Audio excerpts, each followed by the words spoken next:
3 janar. Një lajm tronditës për të gjithë diktatorët në botë dhe ata që kërkojnë të tallen me zotin Trump. Maduro, bashkë me të shoqin, është arrestuar dhe larguar nga Venezuela.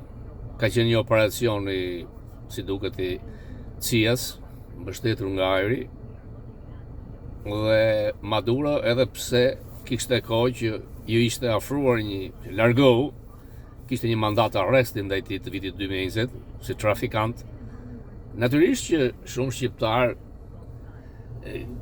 kërkojnë që a do të ngjas kjo me autokratë diktatorë si Gruevski, Vučić, Rama, çdo gjë mund ngjas. Më të tmerruarit janë ata në Surrel, Ceaușescu modern.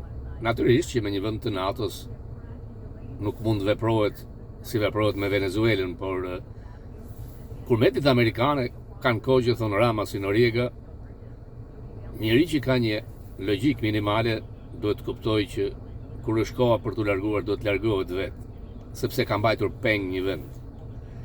Natyrisht që në qoftë se përfshihes tek trafiqet dhe vendin e kthen në një narkoshtet, kjo forcë e madhe amerikane ndryn. Sinalohen në Shqipëri dhe artikulli i fundit në Washington Times janë këmbana alarmit. Nuk ja uroj kur, edhe pse duken si Ceaușescu modern, çiftin e përshtirë që mban peng Shqipërinë, por mesazhi simbolik është i thekshëm. Do të kem një bisedë me ambasadorin Bolton, i cili ka qenë i angazhuar shumë në mandatin e parë, kur ishin realisht në një revolucion në Venezuelë për të larguar Maduron, por dështuan. Këtë radhë, si thot një gazetë amerikane, Maduro out, Mobil Exxon in.